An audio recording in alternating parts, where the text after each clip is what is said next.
ಎಂಬುದು ವೈಜ್ಞಾನಿಕ ಸಂಗತಿಯಾಗಿದೆ. ನಂದಿ ಸಂಪತ್ತು ಉಳಿದರೆ ಮಾತ್ರ ನಮಗೆ ಹಾಗೂ ನಮ್ಮ ಮುಂದಿನ ಪೀಳಿಗೆಗೆ ಒಳ್ಳೆಯ ಭವಿಷ್ಯವಿರುವ ಕಾರಣ ಇನ್ನು ಮುಂದೆ ನಂದಿ ಕೃಷಿಕರಿಗೆ ಪೂರಕವಾದ ಕಾನೂನು ಹಾಗೂ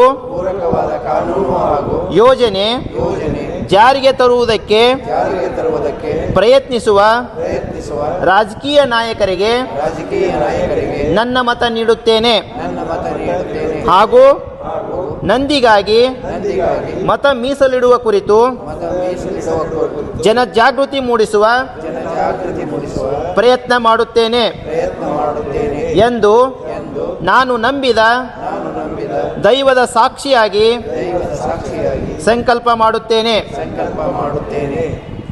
ನಂದಿ ಕೃಷಿಕರಿಗೆ ನಮ್ಮ ಯೋಜನೆ ಯಶಸ್ವಿಯಾಗಲಿ. ಒಳ್ಳೆಯದು. ಜ್ಞಾನಯೋಗಿ ಪೂಜ್ಯ ಶ್ರೀ ಸಿದ್ದೇಶ್ವರ ಸ್ವಾಮೀಜಿಯವರ ಪ್ರೇರಣೆಯಿಂದ ವಿಜಯಪುರ ಜಿಲ್ಲೆಯ ಕೃಷಿ ಪದವೀಧರರು ನಂದಿ ಕೂಗು ಅನ್ನುವಂತಹ ಒಂದು ಅಭಿಯಾನವನ್ನು ಪ್ರಾರಂಭಿಸಿ ಅದರ ಅಡಿಯಲ್ಲಿ ನಂದಿಗಾಗಿ ನಮ್ಮ ಮತದಾನ ಅನ್ನುವಂಥ ವಿಶೇಷವಾದ ಸಂಕಲ್ಪ ಯಾತ್ರೆಯನ್ನು ಬಸವಣ್ಣವರ ಜನ್ಮಸ್ಥಳವಾದಂಥ ಬಸವನ ಬಾಗೇವಾಡಿಯಿಂದ ಬಸವಣ್ಣವರ ಕರ್ಮಭೂಮಿಯಾದಂಥ ಬಸವ ಕಲ್ಯಾಣದವರೆಗೆ, ಮುಂದೆ ಬಸವ ಕಲ್ಯಾಣದಿಂದ ಬಸವಣ್ಣವರ ಐಕ್ಯ ಸ್ಥಳವಾದಂಥ ಕೂಡಲ ಸಂಗಮದವರೆಗೆ ಒಟ್ಟು 5 ದಿನಗಳ ಈ ಒಂದು ಸಂಕಲ್ಪ ಯಾತ್ರೆಯನ್ನು ನಾವು ಹಮ್ಮಿಕೊಂಡಿದ್ದೀವಿ. ಇದರ ಮೂಲ ಉದ್ದೇಶ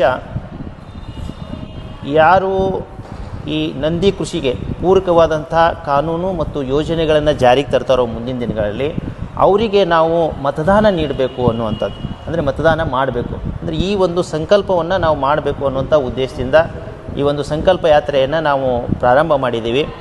ಹಾಗಿದ್ದರೆ ಇದರ ಹಿನ್ನೆಲೆ ಏನು ಅನ್ನುವಂಥದ್ದನ್ನು ಸ್ವಲ್ಪ ತಿಳ್ಕೊಳ್ಳೋದು ಭಾಳ ಮುಖ್ಯವಾಗಿರುವಂಥದ್ದು. ಇದು 2 ವರ್ಷದಿಂದ ಸತತವಾಗಿ ಒಂದು ಶ್ರಮ ಇದಕ್ಕೆ ಸುಮಾರು ಜನ ಹಾಕ್ತಾ ಇರುವಂಥದ್ದು. ಸಾವಿರಾರು ಜನ ಏನು ಮಾಡಿದ್ದಾರೆ, ತನು ಮನ ಧನದಿಂದ ಇದರಲ್ಲಿ ಕೈ ಜೋಡಿಸಿದ್ದಾರೆ. ಈಗಾಗಲೇ ತಾವು ಪರಿಚಯ ಮಾಡಿಕೊಟ್ಟ ಹಾಗೆ ಇಲ್ಲಿ ಹಿರಿಯ ಕೃಷಿ ಪದವೀಧರರು ಅಂದರೆ ಇಲಾಖೆಯಲ್ಲಿ ಕೆಲಸ ಮಾಡಿದಂಥ ನಿವೃತ್ತ ಕೃಷಿ ಪದವೀಧರರು ಕೂಡ ಇಲ್ಲಿ ಸಂಪೂರ್ಣವಾಗಿ ಸಿದ್ದೇಶ್ವರ ಅಪ್ಪಾಜಿಯವರ ಒಂದು ಪ್ರೇರಣೆಯಿಂದ ಇದರಲ್ಲಿ ಸಕ್ರಿಯವಾಗಿ ಅವರು ತೊಡಕೊಂಡಿದ್ದಾರೆ. ಇದಕ್ಕೆ ಮೂಲ ಕಾರಣಪ್ಪ ಅಂತಂದರೆ ಮುಖ್ಯವಾಗಿ ಮುಂದಿನ ಒಂದು ಭಾರತ ದೇಶದ ಭವಿಷ್ಯ ನಿಂತಿರೋದನ್ನೇ ಈ ನಂದಿ ಕೃಷಿಕರ ಮೇಲೆ ಅನ್ನುವಂಥದ್ದು ನಮಗೆ ಸ್ಪಷ್ಟವಾಗಿ ಅರಿವಾಗಿರುವಂಥದ್ದು. ಹಾಗಾಗಿ ನಾವು ಮುಂದುವರೆದು ಇದನ್ನೇ ನಾವು ನೋಡಲಾಗಿ ಇತ್ತೀಚೆಗೆ ನಮಗೆ ತಿಳಿದಂಥ ಅಂಶ ಏನು ಅಂತಂದರೆ, ಭಾರತದ ಸಂವಿಧಾನ ಏನಾದರೂ ಉಳಿಬೇಕಾಗಿತ್ತು ಅಂತಂದರೆ ಈ ನಂದಿ ಕೃಷಿ ಭಾರತ ದೇಶದಲ್ಲಿ ಉಳಿಲೇಬೇಕು ಅಥವಾ ನಂದಿ ಕೃಷಿ ಇನ್ನೂ ಹೆಚ್ಚಿಗೆ ಆಗಬೇಕು ಅನ್ನುವಂಥದ್ದು ಸ್ಪಷ್ಟತೆ ನಮಗೆ ಬಂದಿರುವಂಥದ್ದು. ಅದಕ್ಕೆ ನಿದರ್ಶನ ಅಂತಂದರೆ ಭಾರತದ ಸಂವಿಧಾನವನ್ನು ಏನು ಬರೆದಿದ್ದಾರೆ ಅದರ ಮೊದಲ ಭಾಗವನ್ನು ಈ ನಂದಿ ಒಂದು ಚಿತ್ರದ ಮುಖಾಂತರನೇ ಅದನ್ನು ಪ್ರಾರಂಭ ಮಾಡಿದರು. ಕೇವಲ ಇದು ಚಿತ್ರ ಅಂತ ಹೇಳೋದಿಲ್ಲ, ಇದು ಮುದ್ರೆ, ನಂದಿ ಮುದ್ರೆ. ಅಂದರೆ ಸಿಂಧೂ ನದಿಯ ಒಂದು ಕಣಿವೆ ಪ್ರದೇಶದಲ್ಲಿ ಏನು ನಾಗರಿಕತೆ ಇತ್ತು ಇದ್ದಾವೆ, ಈ ಶುಗರ್ ಕೇನ್ ಇಂಡಸ್ಟ್ರಿಯನ್ನು ಮುಚ್ಚುವಂಥ ಪರಿಸ್ಥಿತಿ ಬರ್ತದೆ ಅನ್ನುವಂಥದ್ದು. ಅದೇ ರೀತಿ ಈ ದಾಲ್ ಇಂಡಸ್ಟ್ರಿಗಳಿದ್ದಾವೆ, ಅವಕೂರನ್ನು ಮುಚ್ಚುವಂಥ ಪರಿಸ್ಥಿತಿ ಬರ್ತದೆ, ರೈಸ್ ಮಿಲ್ಸ್ಗಳನ್ನು ಮುಚ್ಚುವಂಥ ಪರಿಸ್ಥಿತಿ ಬರ್ತದೆ ಅಂತ. ಹಾಗಾಗಿ ಇದನ್ನು ಎಲ್ಲ ಉದ್ದಿಮೆದಾರರು ಯಾರೆಲ್ಲ ಈ ಕೃಷಿಯನ್ನು ಅವಲಂಬಿಸಿದಾರೋ ಅವರೆಲ್ಲ ಉದ್ದಿಮೆದಾರರು ಏನು ಮಾಡಬೇಕಾಗಿದೆ, ಇವತ್ತು ಈ ಕುರಿತು ಚಿಂತನೆಯನ್ನು ಮಾಡಿ ಮುಂದೆ ಹೆಜ್ಜೆ ಇಡಬೇಕಾಗಿದೆ. ಇದನ್ನು ವಿಜ್ಞಾನಿಗಳ ಸಮ್ಮುಖದಲ್ಲಿ ಇದ್ರ ಬಗ್ಗೆ ಚಿಂತನೆಯನ್ನು ಮಾಡಬೇಕಾಗಿದೆ. ಇವತ್ತು ನಾವೇನಂತೀವಿ ಅಂತಂದರೆ ಇದಕ್ಕೆ ಆನೆ ಬಾರ ಆನೆಗೆ, ಇರುವೆ ಬಾರ ಇರುವೆಗೆ.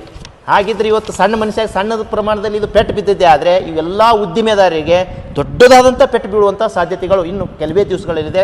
ಆ ಕಾರಣಕ್ಕಾಗಿ ಅವರೇ ಇವತ್ತು ಮುಂದಾಳತ್ವವನ್ನು ವಹಿಸಿ ಏನು ಮಾಡಬೇಕಾಗಿದೆ, ಮುಂದಿನ ದಿನಗಳಲ್ಲಿ ನಂದಿ ಸಂಪತ್ತು ಉಳಿಬೇಕು ಅನ್ನುವಂಥ ಜನಜಾಗೃತಿ ಕಾರ್ಯಕ್ರಮಗಳನ್ನು ಅವರು ಹಮ್ಮಿಕೊಳ್ಬೇಕು ಅನ್ನುವಂಥದ್ದನ್ನು ನಾವು ಈ ಸಂದರ್ಭದಲ್ಲಿ ಇದನ್ನು ನಾವು ತಿಳಿಸ್ತಾ ನಾವು ಹೋಗ್ತಾ ಇರುವಂಥದ್ದು.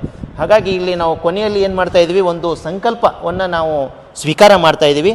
ಇವತ್ತು ನಾವು ಇಲ್ಲಿ ಈ ಪ್ರೆಸ್ ಮೀಟ್ ಸಂದರ್ಭದಲ್ಲಿ ನಾವು ಈ ಸಂಕಲ್ಪ ವಿಧಿಯನ್ನು ನಾನು ಓದ್ತೀನಿ, ಎಲ್ಲರೂ ಕೂಡ ಅದನ್ನು ಹೇಳಿ ನಾವು ಕೂಡ ಈ ಸಂಕಲ್ಪವನ್ನು ಸ್ವೀಕಾರ ಮಾಡೋಣ ಅಂತ ಹೇಳ್ತಾ, ಈಗ ನಮ್ಮ ಹಿರಿಯರು ಕೂಡ 2 ವಿಚಾರಗಳನ್ನು ಇದಕ್ಕೆ ಸಂಬಂಧಪಟ್ಟಂತೆ ಹಂಚ್ಕೋಬೇಕಂತ ಕೇಳ್ಕೊತಾ ಇದ್ದೀವಿ. ರೈತರು ಭಾರತ ದೇಶದ ಬೆನ್ನೆಲುಬು. ರೈತರು ತಮ್ಮ ಉತ್ಪಾದನೆ ಸರಿಯಾಗಿ ತೆಗಿಲಿಲ್ಲಪ್ಪ ಅಂತಂದ್ರೆ ಇಡೀ ಭಾರತ ದೇಶಕ್ಕೆ ತೊಂದರೆ ಇದೆ.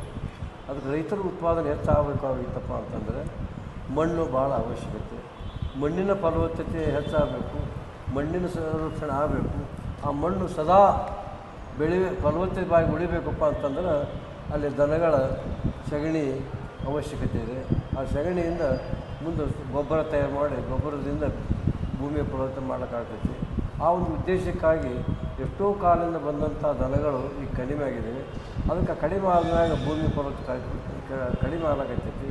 ಅದಕ್ಕೆ ನಂದಿ ಅಂತಂದ್ರೆ ಎತ್ತು ಆಕಳ ಇವೆಲ್ಲ ರೈತರ ಹತ್ರ ಇರಬೇಕಾಗ್ತೈತಿ. ಆದರೆ ಈಗ ಮೆಕನೈಸೇಷನ್ ಹೆಚ್ಚಾದಂಗೆ ರೈತರಿಗೆ ಎತ್ತುಗಳ ಸಾಕಾಣಿಕೆ ವಜ್ಜಾಗಿದೆ.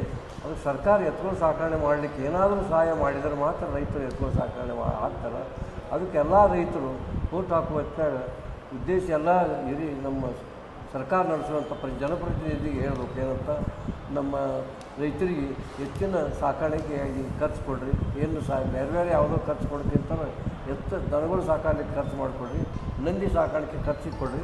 ಅದನ್ನು ನಾವು ಸಾಕಾಣೆ ಮಾಡಿ ಅದನ್ನು ನಾವು ಒಕ್ಕಲ್ತನಕ್ಕೆ ಬಳಸ್ಬಿಡ್ತೀವಿ, ಭೂಮಿ ಫಲವತ್ತತೆ ಹೆಚ್ಚು ಮಾಡ್ತೀವಿ ತಿಳ್ಕೊಂಡು ಕೇಳಬೇಕು ಅನ್ನೋ ಉದ್ದೇಶಕ್ಕಾಗಿ ಆ ಕೂಗು ರೈತರಿಂದ ನಮ್ಮ ಜನಪ್ರತಿನಿಧಿ ಮುಟ್ಲಿ ಅಂತ ಉದ್ದೇಶದಿಂದ ಇವರು ಶ್ರೀಯುತ ಬಸವರಾಜರು ಮಾಡ್ಲಿಕ್ಕಂತಾರೆ. ಈ ಯೋಜನೆ ವಿಶೇಷವಾಗಿ ರೈತರಿಗೆ ಒಳ್ಳೆಯದಾಗಲಿ, ಭೂಮಿ ಫಲವತ್ತತೆ ಹೆಚ್ಚಾಗಲಿ ತಿಳ್ಕೊಂಡು ಕೇಳ್ಕೊತಾ ಇದ್ದೀನಿ. ಧನ್ಯವಾದ.